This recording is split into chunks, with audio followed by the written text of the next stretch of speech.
त्वमेव माता च पिता त्वमेव त्वमेव बन्धुश्च सखा त्वमेव त्वमेव विद्या द्रविणं त्वमेव त्वमेव सर्वं मम देवदेव। नारायणं नमस्कृत्य नरं चैव नरोत्तमं देवीं सरस्वतीं व्यासं ततो जयमुदीरये। नारायण नारायण। आज हम पंचरत्न गीता से 9वें अध्याय का गीता सार पढ़ेंगे। ये एक पॉकेट साइज छोटी सी पुस्तक है। इसका कोड नंबर 1628 है, 1628। गीता प्रेस की दुकान या बुक स्टॉल से मिल सकती है और ऑनलाइन भी इसको मंगा सकते हैं। इसमें 5 रत्न हैं। वो हैं श्रीमद् भगवद गीता, श्री विष्णु सहस्त्रनाम स्तोत्र, विष्णु स्तवराज, अनुस्मृति, गजेंद्र मोक्ष।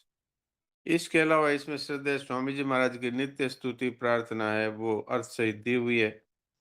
और श्रद्धेय श्री सेठ जी की गजल गीता इसमें है। और फिर आर्तभाव से भगवान से प्रार्थना और नित्य पठनीय 5 श्लोक भी अर्थ सहित दिए हुए हैं। अंत में गीता सार दिया हुआ है। आज 9वें अध्याय का सार पढ़ते हैं। इस अध्याय का नाम है राज विद्या राजगुह्य योग। सभी मनुष्य भगवत प्राप्ति के अधिकारी हैं, चाहे वे किसी भी वर्ण, आश्रम, संप्रदाय, देश, वेश आदि के क्यों न हो। ये इस 9वें अध्याय का सार लिखा है। अब हम गीता महात्म्य पढ़ते हैं। जो गीता महात्म्य पुस्तक भी गीता प्रेस से प्रकाशित है। इसमें पद्म पुराण के अंतर्गत श्री महादेव जी, पार्वती जी और श्री विष्णु जी, लक्ष्मी जी का संवाद है।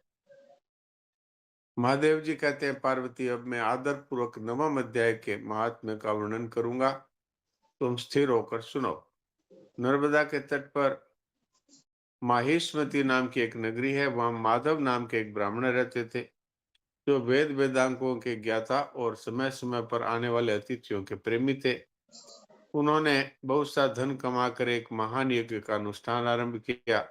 उस यज्ञ में बलि देने के लिए एक बकरा मंगाया गया। जब उसके शरीर की पूजा हो गई, तब सबको आश्चर्य में डालते हुए बकरे ने हंसकर मनुष्य की वाणी में उच्च स्वर से कहा, ब्राह्मण, इन बहुत से यज्ञों का क्या लाभ है? इनका फल तो नष्ट हो जाने वाला है तथा ये जन्म मरण, जन्म जरा और मृत्यु के भी कारण है। ये सब करने पर भी मेरी जो वर्तमान दशा है, इसे देख लो। बकरे के इस अत्यंत कुतूहलजनक वचन को सुनकर यज्ञ मंडप में रहने वाले सभी लोग बहुत ही विस्मित हुए। तब वे यजमान ब्राह्मण हाथ जोड़ अपलक नेत्रों से देखते हुए बकरे को प्रणाम करके श्रद्धा और आदर के साथ पूछने लगे। ब्राह्मण बोले, आप किस जाति के थे? आपका स्वभाव और आचरण कैसा था तथा किस कर्म से आपको बकरे की योनि प्राप्त हुई? बकरा बोला, ब्राह्मण, मैं पूर्व जन्म में ब्राह्मणों के अत्यंत निर्मल कुल में उत्पन्न हुआ था। समस्त यज्ञों का अनुष्ठान करने वाला, वेद विद्या में प्रवीण था। एक दिन मेरी स्त्री ने भगवती दुर्गा की भक्ति से विनम्र होकर अपने बालक के रोग की शांति के लिए बलि देने के निमित्त मुझसे एक बकरा मांगा। तत्पश्चात जब चंडिका के मंदिर में बकरा मारा जाने लगा, तब उसकी माता ने मुझे श्राप दिया, ओ ब्राह्मणों में नीच पापी, तू मेरे बच्चे का वध करना चाहता है, इसलिए तू भी बकरे की योनि में जन्म लेगा। द्विज श्रेष्ठ, तब कालवश मृत्यु को प्राप्त होकर मैं बकरा हुआ। यद्यपि मैं पशु योनि में पड़ा हूं, तो भी मुझे अपने पूर्व जन्म का स्मरण बना हुआ है। ब्राह्मण, यदि आपको सुनने की उत्कंठा हो तो मैं एक और भी आश्चर्य की बात बताता हूँ। कुरुक्षेत्र नाम का एक नगर है जो मोक्ष प्रदान करने वाला है। वहां चंद्र शर्मा नामक एक सूर्यवंशी राजा राज्य करते थे। एक समय जबकि सूर्य ग्रहण लगा था, राजा ने बड़ी श्रद्धा के साथ काल पुरुष का दान करने की तैयारी की।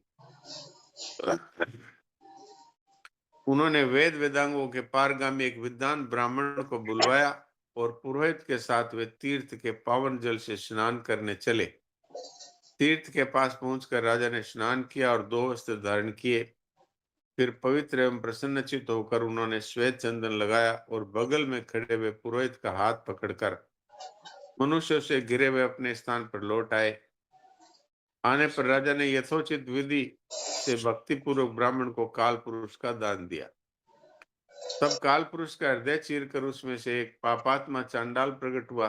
फिर थोड़ी देर बाद निंदा भी चंडाली का रूप धारण करके कालपुरुष के शरीर से निकली और ब्राह्मण के पास आ गई। इस प्रकार चांडालों की वह जोड़ी आंखें लाल किए निकली और ब्राह्मण के शरीर में हठात प्रवेश करने लगी।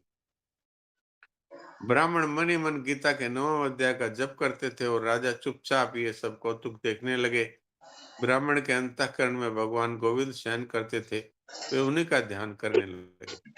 ब्राह्मण ने जब गीता के 9वें अध्याय का जप करते हुए अपने आश्रयभूत भगवान का ध्यान किया, उसमें गीता के अक्षरों से प्रकट हुए विष्णु दूतों द्वारा पीड़ित होकर वे दोनों चंडाल भाग गए। उनका उद्योग निष्फल हो गया। इस प्रकार घटना को प्रत्यक्ष देखकर राजा के नेत्र आश्चर्य से चकित हो उठे। उन्होंने ब्राह्मण से पूछा, विप्रवर, इस महाभयंकर आपत्ति को आपने कैसे पार किया? आप किस मंत्र का जप, किस देवता का स्मरण कर रहे थे? वह पुरुष तथा स्त्री कौन थी? वे दोनों कैसे उपस्थित हुए? फिर वे कैसे शांत हो गए? ये सब मुझे बताइए। ब्राह्मण ने कहा, राजन, चांडाल का रूप धारण करके भयंकर पाप ही प्रकट हुआ था। वह स्त्री निंदा की साक्षात मूर्ति थे। मैं इन दोनों को ऐसा ही समझता हूँ। उस समय मैं गीता के 9वें अध्याय के मंत्रों की माला जपता था। उसी का महात्म्य है कि सारा संकट दूर हो गया। महीपते, मैं नित्य ही गीता के 9वें अध्याय का जप करता हूँ। उसी के प्रभाव से प्रतिग्रह जनित आपत्तियों को पार हो चुका हूँ। ये सुनकर राजा ने उसी ब्राह्मण से गीता के 9वें अध्याय का अभ्यास किया। फिर दोनों ही मोक्ष को प्राप्त हो गए। ये कथा सुनकर ब्राह्मण ने बकरे को बंधन से मुक्त कर दिया और गीता के 9वें अध्याय के अभ्यास से परम गति को प्राप्त किया। नारायण नारायण।